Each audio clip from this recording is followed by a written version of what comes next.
Boom, coming in hot. Chinch, what's going on, my man? How we doing today? I'm doing good today, bro. How are you doing today?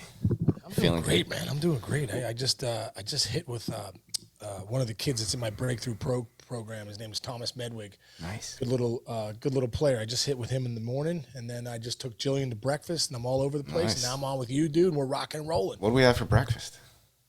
What did I have? I had 3 eggs over medium, with a little bit of Well done bacon. Well done bacon, yeah. That's your go-to breakfast. That's what I get, dude. 3 eggs over medium with well done bacon. That's what I get, dude. And Jillian got what'd you get, Jill?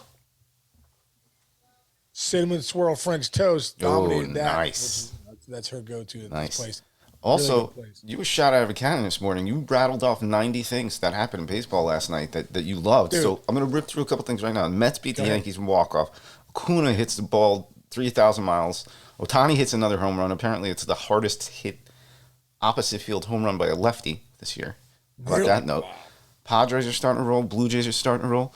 Your Reds, man, they're hanging in there in that division. Where do you want to start? You go. Just Bro, rant. there's so many places to start. Let's give some love to the Redlegs really quick. Just with what they're doing, dude. They're 34-35. They had some unbelievably great young talent. We've talked about McLean, we've talked about De La Cruz, Spencer Steer, all these guys, man. There's some really, really good players. But hey, listen, I have to my heart is with Cincinnati a lot. So just to see them, the excitement there has been pretty awesome. So, like I said, man, the India did well last night. McLean, the starting pitching top to bottom. So 34-35 are the Reds. Let's go to Acuna really quick. Yeah, let's do it. The Braves won a doubleheader yesterday, but Acuna hit 2 bombs. One of them, bro, playing at Comerica Park, dude.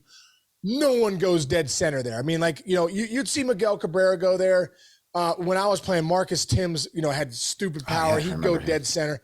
But it was tough. Back then it was 420. They've moved it in. I believe it's 410 now because it was so far, dude. Balls go there to die. I hit a couple balls there. I'm like, oh, yeah, that's an out. I'm out. It's not even a hit. I'm out. You got to be kidding me. Acuna hit one yesterday, bro. Chinchy off the back wall, dead center, which is a bomb. If you've ever played at Comerica, you know how impressive that is. So just to watch Acuna, man, since day one of this year, from the jump, last year he was still coming back from that ACL.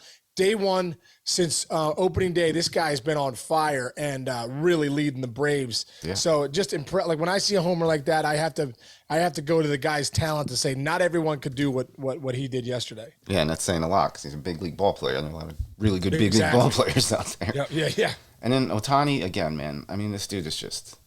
He might be one of the best hitters in the game, and he's the best at everything. So it's not fair. Dude, I'd like to see him play Smoltz in ping pong or Mike Lowell. Mikey Lowell is better than Smoltz in ping pong. Is he? Incredible. Is he? Mike Lowell. We think, dude, Smoltz and I would go back and forth. I think it was 12 and 12. I have video on my phone of that, actually, if you need Smoltz. Then Mikey Lowell showed up. Dominated both of you? He made me and Smoltz look like second graders. Really? That's interesting. Mikey Lowell, backhand, forehand. So I'd like to see Ohtani versus Lowell, if we could. Mike Lowell versus Ohtani in ping pong. No one knows that challenge is out there, but if you listen to the mayor's office, you know it is. So all right, good. I think the one thing about Ohtani, Chinch, what'd you say? It was the hardest home run hit by a lefty this year. Opposite field. That's what I just read. That's what he does different, man. I think his last 3 or 4 home runs have all been opposite field. Definitely his last 3, yeah. Last 3, yeah, because we were calling him the other day. But the way he kind of has his body, it keeps his hands in the zone. He almost gets inside everything and shoots it that way. It's just incredible, man. This guy is, I really think too, the WBC brought him to another level mentally, confidence-wise, to be like, hey, it turns out I am the best player in the world. I think you're right. He now knows it. When I watch Ohtani now, I feel like he's playing with a different confidence out there. He knows now he's the best player in the world. Yeah. Oh, one thing we didn't mention before we started that I'm going to mention right now? Dude, what are your thoughts on the A's leaving Oakland to go to Las Vegas? Yeah, did you see the crowd the other day? They were like, sell the team. Terrible.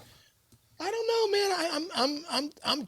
I'm conflicted on this one because as a player, if you've ever played out in Oakland, man, they're some of the best fans in the big leagues, man. Yeah. They are they're very passionate. They're Oakland Raider fans. Is what they are. You know, they're just very, very passionate for their team. They're very passionate for Oakland, and but I think the results aren't random. Results reveal at the end of the day. I mean, they're not getting the attendance they need. That stadium is still not new. They've had they've had conflicts politically there for years, and I don't know. I guess they feel like with the Raiders being in Las Vegas, maybe the move is for them both to be there and and start fresh. But like I said, man, business. Those fans in Oakland are awesome. They're rabid and they're a lot of fun, man. Yeah. It's tough to see it. Bryce Harper was asked about it, which is interesting. As a Vegas kid, grew up in Vegas.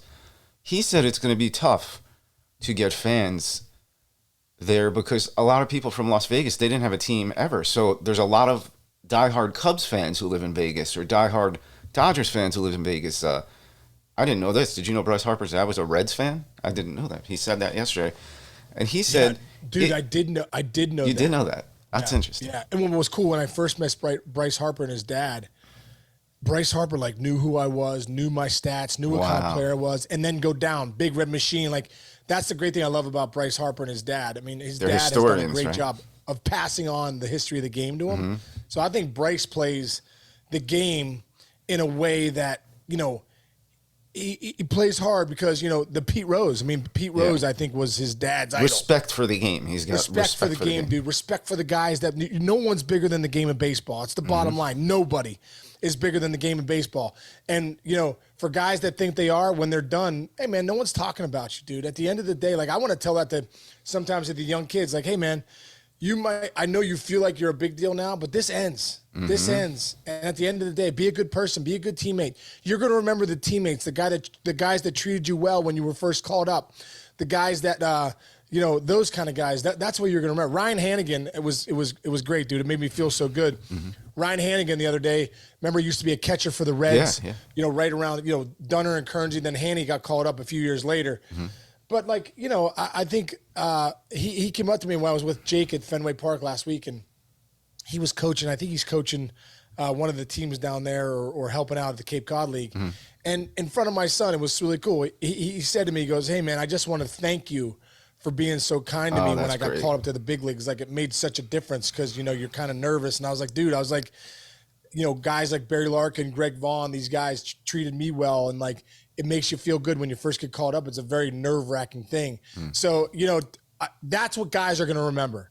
How you treated them as rookies, how you were treated as a rookie, and how you were as a veteran. So, like I said, when I see Bryce Harper, man, I love the way he plays the game. I love that he loves the game of baseball and the history in the game. His dad's done an unbelievable job with that.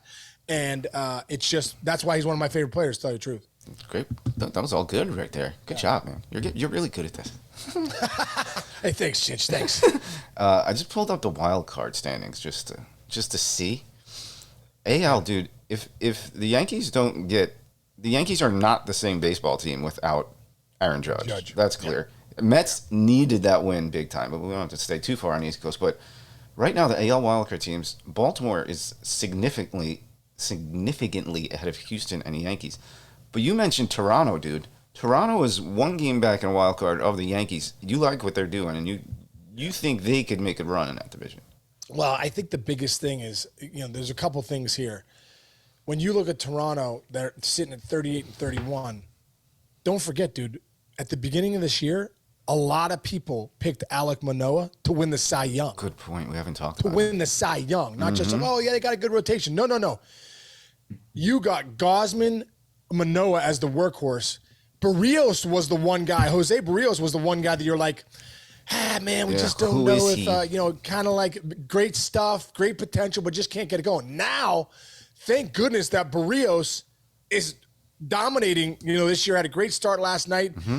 He's a huge reason why the Blue Jays are 38-31. Manoah's down in an A-ball trying to get it figured out, trying to get things right. Can you imagine if he gets right and then you got Gausman, Barrios, and Manoah, who people thought was going to be the Cy Young? I think that would be a huge lift. But the Blue Jays are playing good enough ball right now.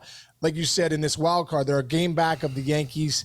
In the wild card, we could start talking about that now too. We're 70 games in, dude. This isn't like we got a big enough sample size to see what these teams are. And you have a couple teams that are boat racing. Like the Rays have almost like they didn't lock up the division yet, but you got to start looking like, oh, where else can we get into the playoffs with teams like them and how they're doing? You know.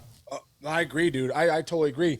And the couple teams that you got to talk about that we've been talking about, the Astros, dude.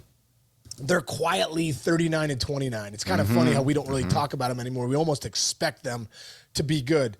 They've been pretty impressive. But the Angels, dude, they're 38-32. Like they're not usually 38-32. They're usually hovering around 500. Then then they go down the tubes and then they fight back at the end. You're like, hey, why can't they?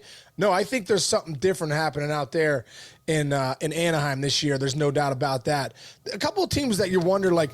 What are the Mariners doing, man? Like they've been hovering at 500 all year, 33-34 right now. They haven't really gotten going. You know, Julio Rodriguez has just been okay. You know, you need your stars to be stars, man. If you want to win in this league, you need your stars to be stars. You don't give a guy $300 million and have him be like just an average player.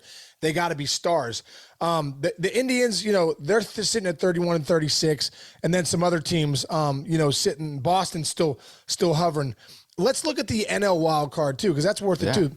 The Brewers sitting at 34-34. The Pirates are winning that division, dude. 34-32. Yeah. We've been talking about them a lot. The Diamondbacks, dude, are winning the West right now, big time. And by a few games, the Diamondbacks are 41-27. The Dodgers are 38-30. They're in the wild card right now. That? And the other surprising team, Chinch, these other two teams that are surprising. Hang on, my battery's about to die on my computer. Hang on. Okay. This is what happens when your daughters take your computer and they, you know what I'm saying? The daughters take your computer. I hear that. Okay, are you saying that loud enough for somebody to hear it? Maybe just now. Yeah, Jilly. The Marlins and the Giants are the other two teams atop the wild card outside the Dodgers. Who would have thought the Marlins would be 38-31, won 7 of the last 10? Who would have thought the Giants, dude, would be 36-32 out there in the West? So. And also, too, the Reds are 2.5 back. The Phillies are back to 500. There's some teams making a run. The Padres are starting to get back to they're 33-34. Yeah. You know, the Mets are scuffling, which that's the one team, and the Cardinals, you're like, what's up with the Mets and the Cardinals? So, hey, man, this is fun. We're 70 games into the year. Good time of year. Yeah, we got really good action. Good storylines. Yeah, it's enough to look at it all, a body of work, and go, okay, we have enough now, a big enough sample size to really start looking at who's real, who's not, who needs work, who needs to patch a hole here and there. And another question is, dude, that's been coming up a little bit is, you know, do the Cardinals trade a guy like Goldschmidt at the deadline? You know what I mean? You know, do you start moving those superstar players, seeing that you're out of it, and that you might have you have a lot of prospects that you haven't traded in, in the Nolan Gormans and these guys that are really good prospects that you haven't gotten rid of them.